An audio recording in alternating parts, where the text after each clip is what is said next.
Every week, like clockwork, my trash cans lay scattered across my lawn, content spilling into the street. It wasn't an accident. Karen Mitchell, the HOA's self-appointed enforcer, made it her mission to target me. Why? My skin was the same as hers, but my heritage wasn't American enough for her pristine neighborhood. Her smug glares and whispered slurs fueled my anger. I'd had enough. I devised a plan so clever it would expose her prejudice to everyone. What I did next left her speechless, and the neighborhood forever changed. Want to know how I turned the tables? James Carter had lived in the quiet, manicured Willow Creek subdivision for 3 years. A software engineer in his mid-30s, he'd bought the modest 2-story home with savings from years of hard work. The neighborhood, with its neat lawns and picket fences, seemed like the perfect place to settle. James, a white American with Italian ancestry, took pride in his home, keeping it pristine to avoid trouble with the HOA. But trouble found him anyway, in the form of Karen Mitchell. Karen, a 50-something real estate agent with a permanent scowl, ruled Willow Creek's HOA with an iron fist. Her emails about mailbox colors and lawn heights were legendary, but James noticed something darker. Karen's scrutiny always lingered on him. At first, he thought it was his imagination. After all, he blended into the mostly white neighborhood. But then came the comments. "Your last name doesn't sound very American," she'd said at a community meeting, her smile sharp as a blade. Whispers of foreigner followed, despite his family's generations in the U.S. His Italian roots, evident in his olive-toned skin and dark hair, seemed to offend her sense of the neighborhood's purity. The trash can incidents started small.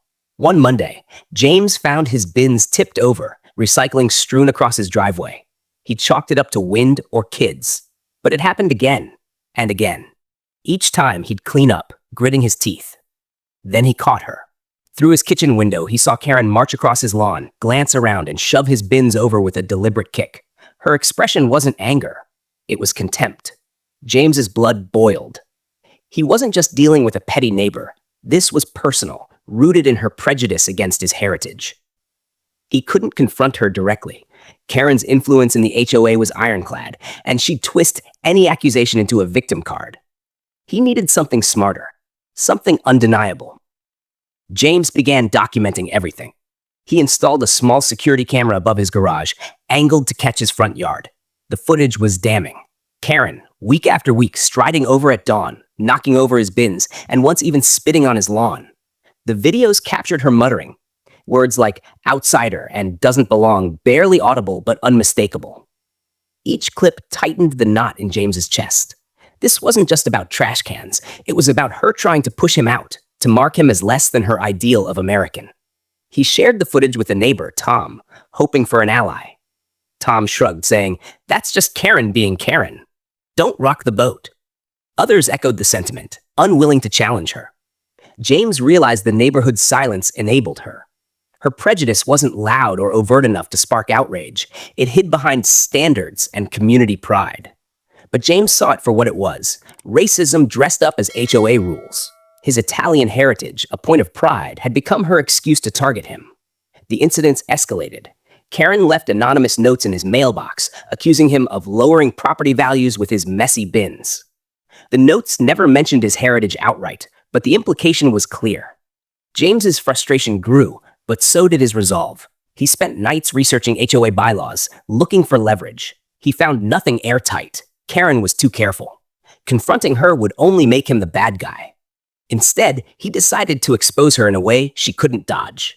He ordered a custom trash can, one designed to make a statement. It was expensive, but worth every penny. He also upgraded his cameras, ensuring crystal clear footage.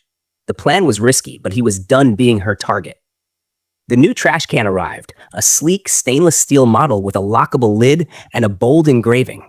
Heritage honored, hate ignored. James placed it curbside, knowing Karen would see it as a challenge. He set his cameras to record in high definition, adding a second angle for good measure. That Monday, he watched from his window. Karen appeared, her face twisting as she read the engraving. She hesitated, then shoved the can with all her strength. It didn't budge, bolted to a concrete base. Her frustration boiled over. She kicked it, cursed, and finally spray-painted "Go home" across the side. James's heart raced, but he stayed calm. He had her. The footage was undeniable. Karen's face, her actions, her words caught in 4K clarity. He uploaded the video to the neighborhood's private forum, titled simply, "This is who leads our HOA." He included a short post. "For months, I've been targeted for my Italian heritage. This ends now." Within hours, views skyrocketed. Neighbors messaged him privately, shocked but not entirely surprised. Karen's reign of subtle prejudice had left others uneasy, but no one had dared speak up.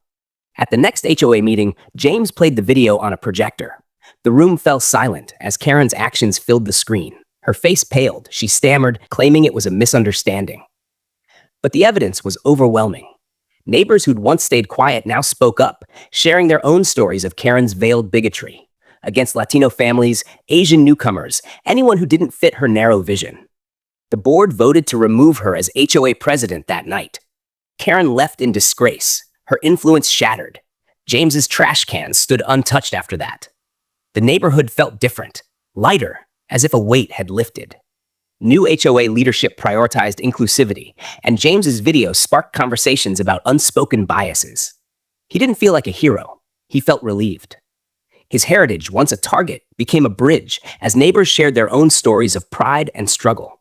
The custom trash can remained, its engraving a quiet reminder of what he'd fought for. But the victory wasn't just about Karen's downfall.